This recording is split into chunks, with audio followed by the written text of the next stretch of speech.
दोस्तों, आज मैं आपको पति पत्नी कहानियाँ श्रृंखला की कहानी नंबर 14 सुनाने जा रही हूँ, जिसका शीर्षक है दूसरी औरत।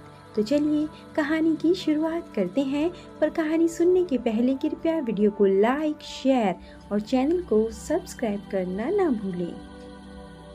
मेरी बेटी अमन की आज शादी है। घर मेहमानों से भरा पड़ा है। हर तरफ शादी की तैयारियां चल रही हैं।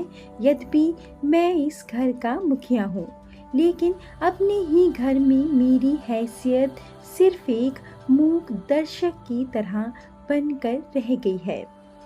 आज मेरे पास न पैसा है, न परिवार में कोई प्रतिष्ठा। चूंकि घर के नौकरों से लेकर रिश्तेदारों तक को इस बात की जानकारी है, इसलिए सभी मुझसे बहुत रूखे ढंग से पेश आते हैं। बहुत अपमानजनक है यह सब, लेकिन मैं क्या करूं? अपने ही घर में उस अपमानजनक स्थिति के लिए मैं खुद ही तो जिम्मेदार हूं। फिर मैं किसे दोष दूं? क्या मुस्कान मेरी पत्नी इसके लिए जिम्मेदार है? अंदर से एक हुक सी उठी और इसी के साथ मन ने कहा, उसने तो तुम्हें पति का पूरा सम्मान दिया, पूरा आदर दिया, लेकिन तुम शायद उसके प्यार, उसके समर्पण के हकदार नहीं थे।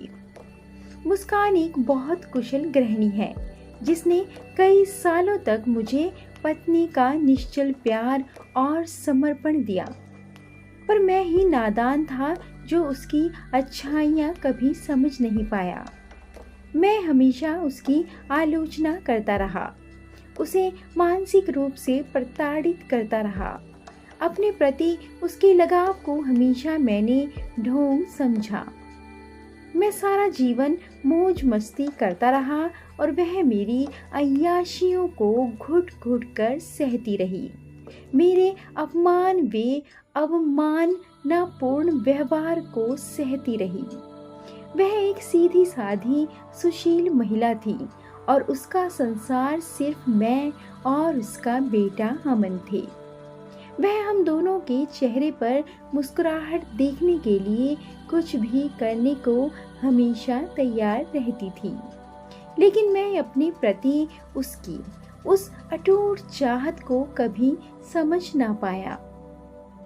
मैं कब विगत दिनों की खट्टी मीठी यादों की लहरों में बहता चला गया, मुझे पता भी नहीं चला था। उन दिनों मैं कॉलेज में नया नया आया था। वरिष्ठ छात्र रैगिंग कर रहे थे। एक दिन मैं कॉलेज में अभी घुसा ही था कि एक दूध की तरह गोरी, अति आकर्षक नए नक्श वाली लड़की कुछ घबराई और परेशान सी मेरे पास आई और सकुचाते हुए मुझसे बोली, आप बीए प्रथम वर्ष में है ना? मैं भी बीए प्रथम वर्ष में हूँ।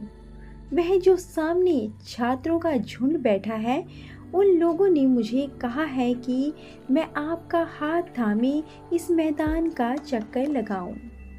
अब वे सीनियर हैं, उनकी बात नहीं मानी तो नाहक मुझे परेशान करेंगे।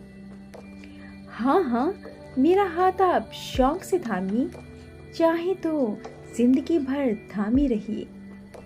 बंदे को कोई परेशानी नहीं होगी, तो चलें चक्कर लगाएं। मेरी इस चुटकी पर शर्म से सिंदूरी होते उस कोमल चेहरे को मैं देखता रह गया था।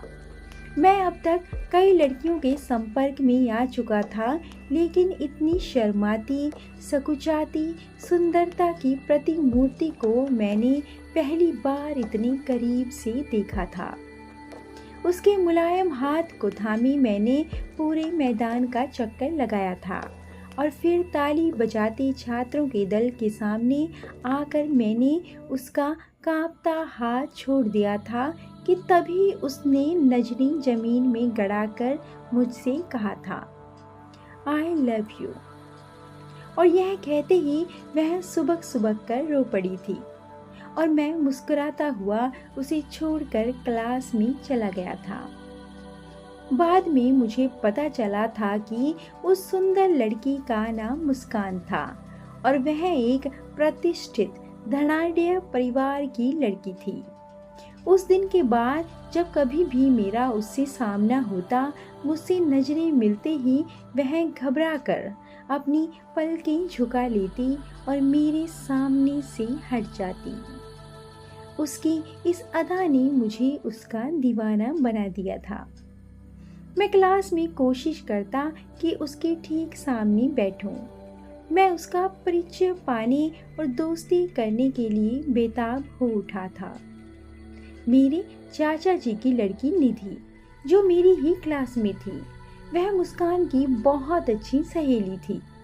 मैंने निधि के सामने मुस्कान से दोस्ती करने की इच्छा जाहिर की और निधि ने एक दिन मुझसे उसकी दोस्ती करा दी थी। धीरे धीरे हमारी दोस्ती बढ़ती गई और मुस्कान मेरे बहुत करीब आ गई थी। मैं जैसे जैसे मुस्कान के करीब आता जा रहा था, वैसे वैसे मुझे निराशा हाथ लगती जा रही थी। मैं स्वभाव से बेहद बातूनी, जिंदा दिल, मस्त मौला किस्म का युवक था, लेकिन मुस्कान अपने नाम के विपरीत एक बेहद भावुक किस्म की गंभीर लड़की थी। कुछ ही समय में वह मेरे बहुत करीब आ चुकी थी और मैं उसकी जिंदगी का आधार स्तंभ बन गया था। लेकिन मैं उसकी नीरस स्वभाव से उबने लगा था। वह मितभाषी थी, जब भी मेरे पास रहती होंठ सिले रहती।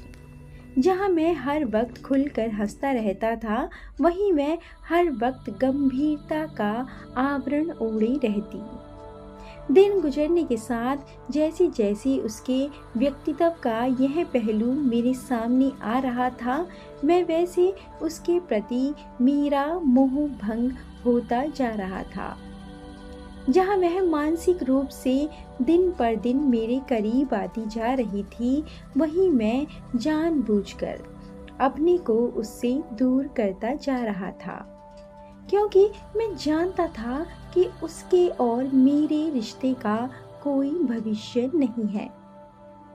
मुझे एहसास होता जा रहा था कि यदि हमने शादी कर ली तो मैं उसके साथ कभी सुखी नहीं रह पाऊंगा। यह सोचकर मैंने धीरे धीरे उससे मिलना कम कर दिया।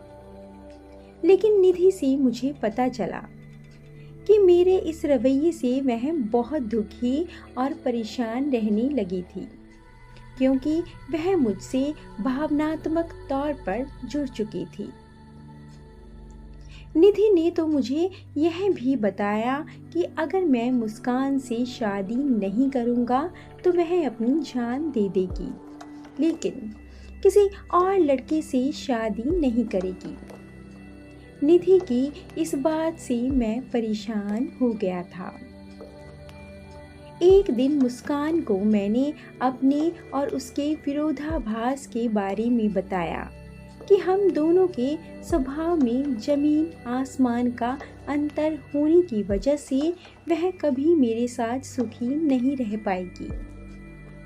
इसलिए बेहतर यही होगा कि हम अपने रास्ते अलग कर लें। मेरी इस बात को सुनकर मुस्कान बहुत रोई थी और उस दिन घर जाकर उसने अपनी दोनों हाथों की नसें काटकर खुदकुशी करने का प्रयास किया था।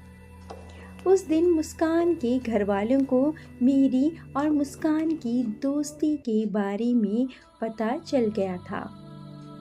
अगले ही दिन उसके घर वाले उसकी और मेरी शादी का प्रस्ताव लेकर मेरे माता पिता से मिले थे। निधि ने मेरी और मुस्कान की दोस्ती के बारे में पहले ही मेरे माता पिता को सब कुछ बता दिया था।